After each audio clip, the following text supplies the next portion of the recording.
l'histoire de la construction terre, on retient surtout deux grandes filières de production. La filière humide, où la terre est mise en œuvre à l'état boueux, puis la filière sèche, où elle est faiblement humidifiée pour ensuite être damée. Commençons par les techniques sèches. Le pisé est une technique de terre comprimée. Généralement posée sur des fondations et un soubassement en pierre, foisonnée et légèrement humidifiée, la terre est déposée dans le coffrage par couches d'à peu près 15 cm.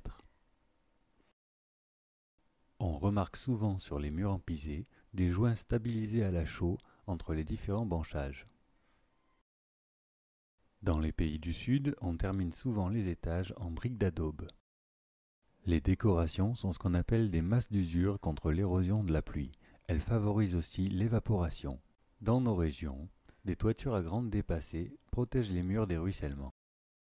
Très répandu dans le centre de la France et dans le monde entier, le pisé tient une large place dans notre patrimoine, aussi bien industriel que rural.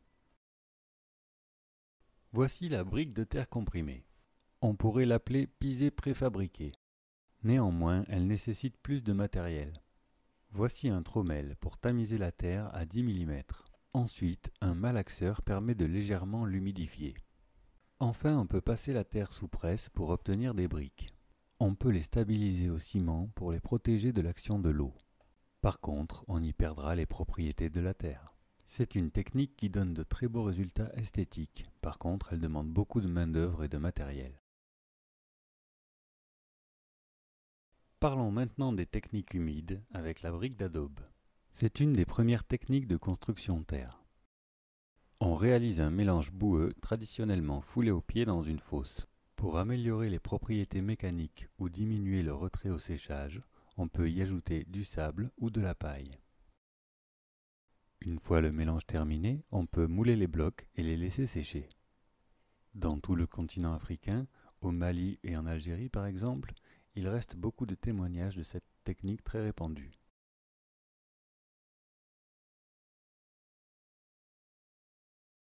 Le torchis est une autre technique humide tout à fait complémentaire de la construction en ossature bois.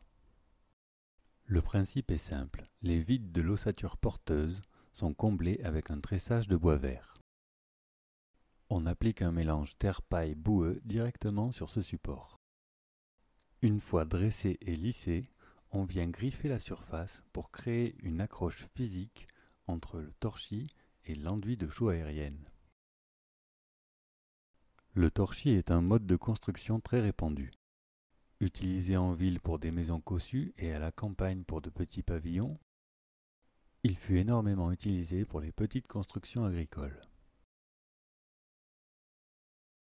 Pour la finition et la décoration, il existe aujourd'hui de nombreux produits à base d'argile disponibles dans le commerce. Les enduits terre offrent une large gamme de couleurs. Ils sont appliqués à la lisseuse comme un plâtre. Aussi collants mais sans prise rapide, leur mise en œuvre est très facile.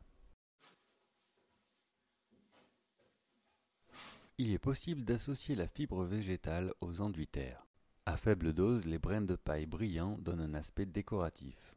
On peut aussi l'utiliser pour amender une terre trop argileuse et verrouiller le retrait de séchage.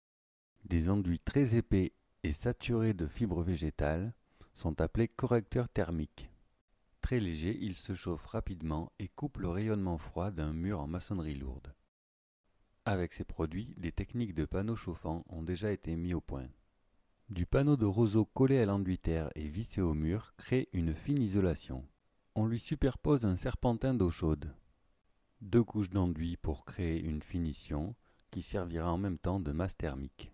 Le panneau de roseau peut être une solution d'isolation pour l'extérieur. Encore une fois, vissés au mur et solidarisés par un enduit terre, ils seront protégés par une finition à la chaux. Enfin, le mélange de terre et de plaquettes de bois déchiqueté peut être une solution rapide et économique pour un réagréage avec isolation.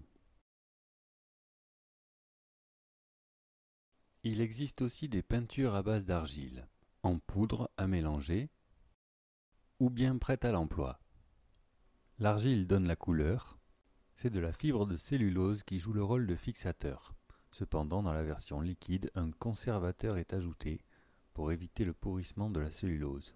Les peintures à base d'argile sèchent rapidement, restent respirantes et en plus d'un grand pouvoir couvrant, elles sont sans dissolvant et insensibles aux UV.